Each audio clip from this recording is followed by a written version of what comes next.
Director of the Interagency Working Group on Coal and Power Plant Communities, and welcome to an event co-sponsored by the Office of Manufacturing Energy Supply Chains and the Interagency Working Group. Our Office of Manufacturing and Energy Supply Chains is a division of the Department of Energy under the Undersecretary for Infrastructure, focused specifically on our manufacturing supply chains in the United States. And you'll hear more from our Deputy Director, Kelly Visconti, in a moment. But I certainly want to express my appreciation of those who came today, specifically to try to find the ways to invest in our energy communities. And when I say invest in our energy communities, it is a full industrial strategy to how we work through the energy transition to make sure that we are not leaving communities behind. That's been our mission of the Interagency Working Group since we were established the first week of this administration by Executive Order 14008, Section 218, that said, well, let's not leave our communities behind as we forge forward into the energy transition. And so we've put together 11 federal agencies in this Interagency Working Group. And I know many of you have participated in our webinars and have heard this spiel before, but our goal is to make sure that we are working in an all-of-government approach to invest in our communities, everything from our sewer and water infrastructure to roads, bridges, and our broadband infrastructure. And I do want to take a moment to acknowledge, that this morning there's been a pretty horrendous event in Baltimore, and our thoughts and our prayers are with those folks that the authorities are still trying to recover from that event. And that really brings us, to thinking about the investments that we're making in our infrastructure and how we can reshore many American manufacturing supply chains, particularly in the area of clean energy. And so I mentioned that we are the Interagency Working Group on Coal and Power Plants, Communities, and Economic Revitalization. The rest of the day, let's just call it the Energy Communities IWG, or even the IWG in this room. And I want to give a special shout out and thanks to certainly the folks here at the University of Charleston for letting us hold this event here and being such great and gracious hosts. I want to thank our speakers and panelists, and a special thanks also to the West Virginia Department of Economic Development and the USDA Rural Development Office, our state director here, Ryan Thorne, you'll hear from later. I also want to recognize the representatives here today from the offices of Senator Joe Manchin, Senator Shelley Moore Capito, and Representative Alex Mooney. I'm thrilled to tell you, and many of you in the room, or most of you in the room don't know this, but Senator Manchin will be joining us here in just a few minutes, and he's probably parking at the moment. You won't find a stronger champion for energy communities than the senior senator from West Virginia, and being here today is yet another illustration of his commitment to making sure that we are investing in our energy communities. And so you know that the energy communities have undergone a transition that started decades ago.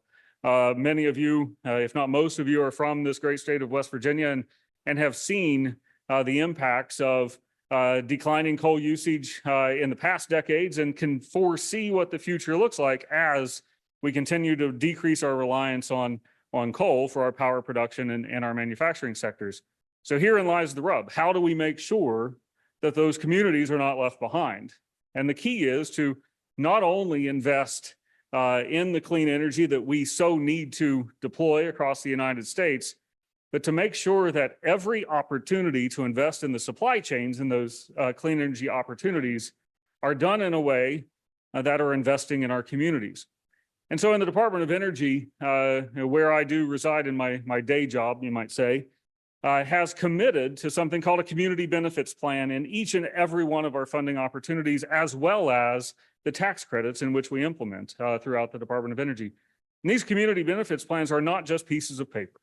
I'll tell you that, and as a foreshadowing to any private sector partner who's in the room today, who's thinking about applying for a 48C 30% tax credit that you'll learn about here in a moment, take the community benefits plan seriously, because we are going to hold you to it.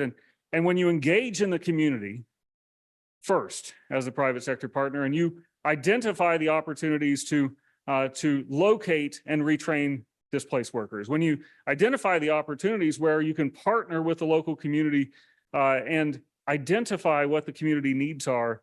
Not only is it going to help your application as part of the merit review criteria, but it also will create a much better project. And I'm going to give it an example. Just up the road in Ravenswood, West Virginia, yesterday, Senator Manchin and I were proud to be there to announce $75 million from the Department of Energy to upgrade one of the three of the melt furnaces at the Constellium Rolled Products facility. Those melt furnaces were installed, the original ones were installed in 1957, or actually they were built before 1957. They came into service in 1957. And still today, when you use that particular melt furnace, the worker has to go lift the gate by hand, wearing a full aluminum heat-proof shield, lift that gate by hand to create the flow of the melted aluminum. So we're upgrading the facilities from 1957's technology to 2024 technology. It'll be the first of a kind in the United States to use artificial intelligence when it comes to that melt furnace. I bring this specific investment in the state of West Virginia to light because we here in the great state of West Virginia, many of you know, I'm a sixth generation West Virginian. My 7-year-old son is 7th generation West Virginian. And we know that the economic base of this state and this region was built on manufacturing. Post-World War II, the best technology in the world, from ethane crackers at the time to the largest aluminum smelter that started in the world, that opened its doors in 1957. The industrial base was built here 70 years ago. It was built here because of the natural resources that we can see out the window. We can see the river that provides great transportation opportunities and clean water. We can see it in the rail infrastructure, in the low cost of energy. And so when you put that together in the industrial strategy that is coming from the administration to make sure we're investing in manufacturing, this region is primed and ready for an industrial revolution. And so when we invest in new technologies like that clean energy melt furnace in Ravenswood, like in Weirton, West Virginia, where Boston Metals and Forum Energy are going back into the Weirton steel plant that used to have 12,000 workers at one facility. We also look across the state over in Nicholas County, where just last week, the Office of Clean Energy Demonstrations announced $129 million of federal cost share, matched by at least that amount from the private sector, in installing a major solar facility in Nicholas County near Richwood. And then we look at the interagency working group I mentioned. We are, in fact, 11 agencies, and the Appalachian Regional Commission has been a leader in investing in our energy communities and across Appalachia since its inception in the 1960s.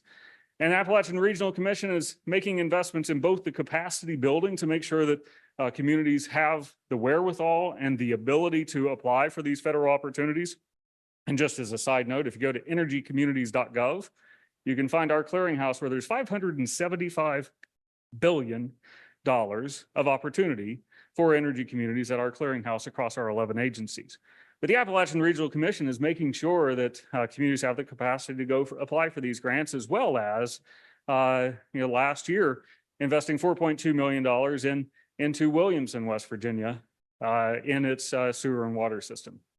If you notice, and if there's any fans of Mountaineer athletics in the room, I did just say from Weirton to Williamson, from Ravenswood to Richwood, and all points in between, we're making sure that there are investments across the Mountain State, not to leave out the neighboring states in this Central Appalachian region.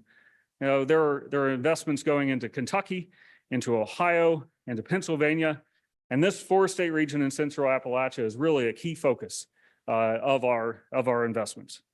And so what we're here today, and Senator, I'll give you a chance to catch your breath before I call you up. We are your advocate.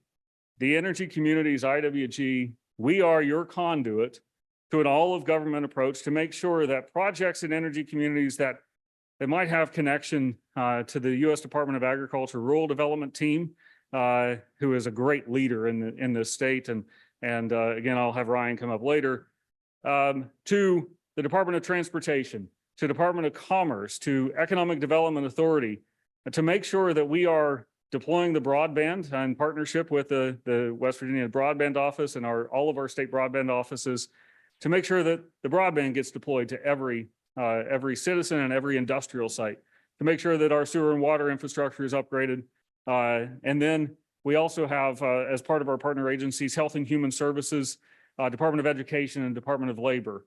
We want an all-of-government approach that you and your communities need. So if you're here from a community, if you're a community leader, economic developer in that private sector or public sector, please raise your hand.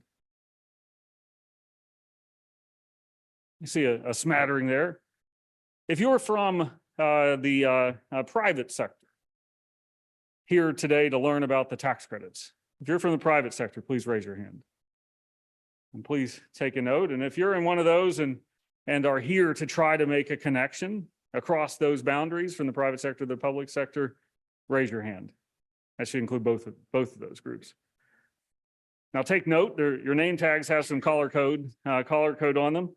Let me find my notes and I'll tell you what this color code means. If you're pink, you're from a nonprofit, academia, labor union, or other stakeholders like that. If you're orange, you're from the private sector or capital provider. And if you're green, please raise your hand. These are our federal or state government officials. And so as we have an opportunity to please network today, take note that if you're looking for a private sector partner, those folks are wearing orange, or community and nonprofit, they're wearing pink, and federal or state officials wearing green. And so I want to give an opportunity and a real shout out to Senator Manchin and his leadership in the Bipartisan Infrastructure Law and the Inflation Reduction Act and the CHIPS and Science Act are real. It is a pivotal point in our country to make sure that as we are now moving to the phase of trillions of dollars of investment across the entire energy sector, and to make sure that those private sector investments, coupled with the catalytic opportunity from the federal side, the Bipartisan Infrastructure Law and the Inflation Reduction Act, to drive those investments to our energy communities like we're here today. So thank you all for being here. And we look forward to a great event today. Please don't leave here without any questions unanswered. We'll all be around and we'll exchange some business cards.